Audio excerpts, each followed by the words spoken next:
La scénographie, en fait, elle est constituée d'un sujet, d'une situation et d'objets, de présentation. Donc le sujet, c'est la bataille de Gergovie, j'apprends rien à personne. La situation, c'est la plaine de la Limagne, c'est-à-dire ce grand site gigantesque, ce grand plateau très haut, et la vue sur cette aussi gigantesque plaine. Et puis la présentation des objets, c'est une scénographie dans laquelle il y a énormément de multimédia, de telle façon que tous les publics puissent accéder à un propos scientifique qui parfois peut paraître abscon, mais qui ne le sera pas.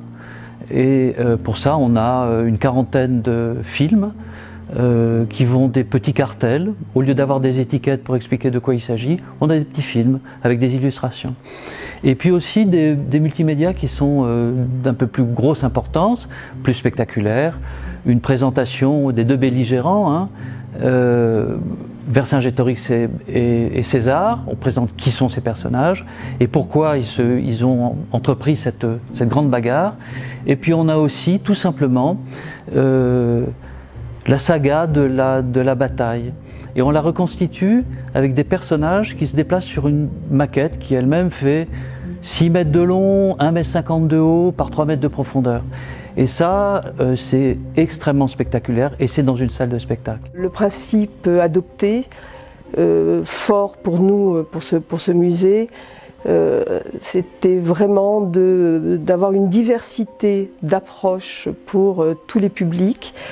On a voulu accompagner les publics dans les différents niveaux de contenu qu'on a placé pour beaucoup dans des petits écrans dans lesquels il y a toute l'approche archéologique. C'est-à-dire pour celui qui veut en savoir plus, il vient là et il a la porte scientifique et archéologique qui est comme un point de lecture pour accompagner sa visite.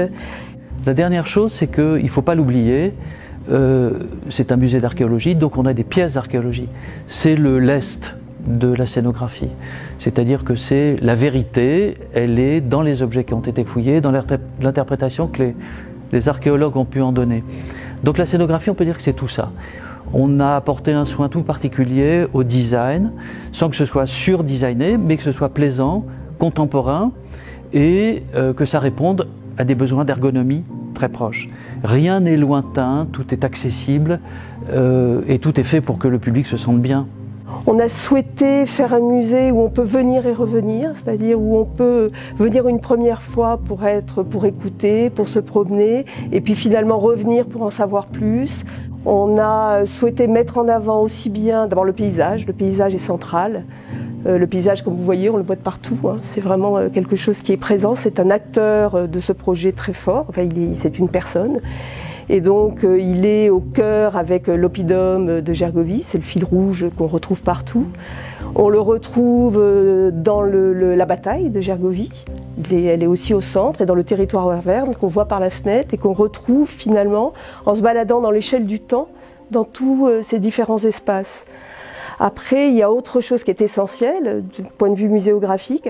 Les collections, on a souhaité les mettre comme une colonne vertébrale à tout l'intérieur du site parce qu'elles font écho à l'archéologie, elles sortent du sol, elles sont des témoins. Le projet muséographique de Gergovie avait pour objectif de valoriser évidemment ce qui avait été découvert à Gergovie, faire la synthèse des recherches anciennes, mais aussi présenter les travaux récents.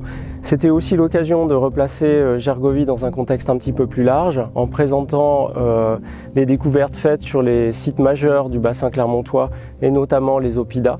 Faire une fenêtre un petit peu sur ce qu'était le territoire arverne au 2e et 1er siècle avant Jésus-Christ, l'accent étant évidemment mis sur le site de Gergovie et la présentation des vestiges en lien avec la bataille elle-même. Cette chose que je trouve absolument merveilleuse maintenant qu'elle est en place, c'est-à-dire le mur des objets. Parce que le mur des objets, c'est véritablement le cœur de l'ouvrage, c'est un peu le lieu de présentation de tout ce qu'il y a de précieux sur le plateau de Gergovie, un petit peu comme si on l'avait transposé, c'est-à-dire à la fois les paysages, à la fois l'histoire et à la fois des objets qui sont maintenant à l'abri et en même temps qui font un peu figure, un peu comme d'un trésor, voilà.